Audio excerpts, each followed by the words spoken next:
Hi guys, and welcome back to my channel. Now today we're going to be looking at the fourth round of fixtures for the Premier League. But if we take a quick recap onto the third round, and I did terribly. I was very annoyed because I got absolutely no correct scores, which I'm hoping doesn't happen again. So let's see what I get this week. Starting off with the early kick-off on Saturday, Crystal Palace versus Tottenham. Now, Palace, they're on 2 points so far. They played out an entertaining 2-2 draw with West Ham before the break, and that might kickstart Patrick Vieira a bit at Palace, because before that they'd struggled. They hadn't scored a goal, so Conor Gallagher played really well, got both goals and helped them out a lot there. Tottenham, on the other hand, they've won all three of their games so far 1-0, which is quite strange to see someone top of the league with, after 3 games, maximum points, but 3 goals scored, none conceded. So they're very efficient, keep winning 1-0, and for that reason, I've got to go for 1-0 again. So I'm going Spurs to win 1-0. Moving on to the 3 o'clock kickoffs, and starting off with Arsenal versus Norwich. Now, both of these teams are on 0 points. They've both got -9 goal difference, and Arsenal haven't scored a goal yet. Now, I understand they have had Man City and Chelsea, but they also had Brentford, so they have not started well at all. Norwich, they've had a really tough start, probably the toughest in the league, because they've had to play Man City, Liverpool and Leicester, but they only narrowly lost in their last game against Leicester 2-1. So they got their goal, they played quite well in that game. I'm pretty sure they scored at the end, but it got ruled out, which is quite unfortunate for them. But if I've been impressed with one team over the other so far this season, surprisingly it's been Norwich. And the problem with Arsenal, I don't think it is Arteta, but I think at this stage Arteta has lost the players. The players have down tools. He's lost the dressing room completely. I don't think anyone really wants to play for him. And I think it's one of these scenarios where the players think they're bigger than the club and they just want him out. They want to get someone else in. They don't agree with his style of football. So for that reason, I think they're going to struggle. But I think they will pick up their first point. So I'm going to go for a 1-1 draw. Moving on to Brentford versus Brighton.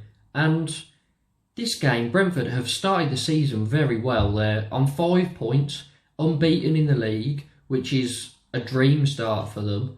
And their latest game was a 1-1 draw with Aston Villa, where they played well, they held their own, so fair play to them.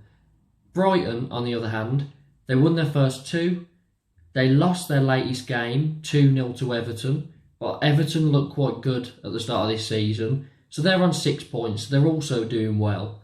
And I'm really struggling to call this, as Brentford, they have drew 2 of their games. And it's making me sway more towards a draw. So I'm going to go, again, for a 1-1 draw. Next up, we've got a game that has been quite good over the last few seasons. I know it's thrown out some crazy score lines. It's Leicester versus Man City. Now, Leicester, although they're on 6 points this season, I haven't been very impressed with them. They narrowly beat Norwich 2-1. Opening day, they narrowly beat Wolves 1-0. And right in the middle of that, they got battered 4-1 by West Ham. And I think it shows that if you're a high-pressing team, Leicester are quite easily beatable. And with Man City being the other team in this game, and the way they dominate a lot of teams, it's making me think Man City will have the edge here.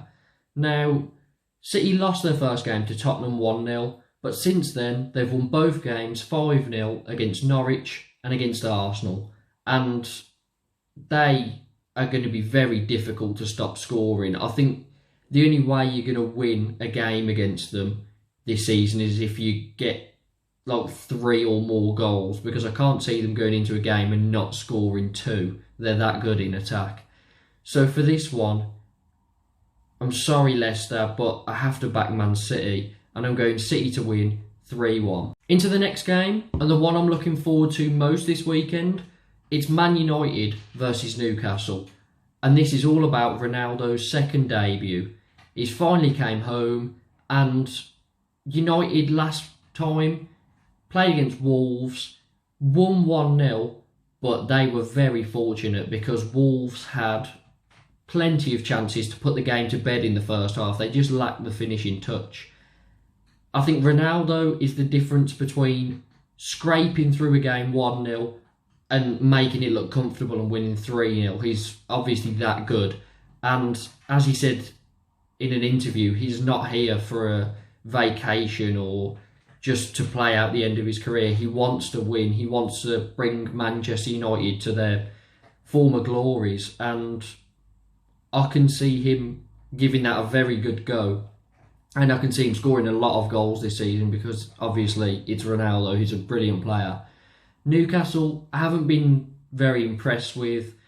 They haven't played particularly great. They drew 2-2 last time out with Southampton, which was a decent result considering they're probably both going to be two teams that are down there. But for this one, Man United have way too much quality, and adding Ronaldo on top of that, I think they're going to comfortably win this. So I'm going Man United to win 3-0. Onto a game that could have quite a few goals in it. It's Southampton versus West Ham. Now, West Ham, they've started the season brilliantly, 7 points, unbeaten, and they've scored 10 goals. But the other side of that is they've conceded 5, so they do have very busy games at both ends. It's not just them putting the ball in the back of the net loads. Southampton, they're on 2 points so far. They got that 2-2 draw against Newcastle, and they've scored in every game they've played, which makes me think they're going to score again in this game. But West Ham, for me, have too much quality.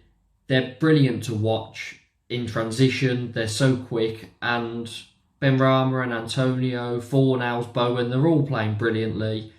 I'm expecting West Ham to win this one quite comfortably. So I'm going West Ham to win 3-1.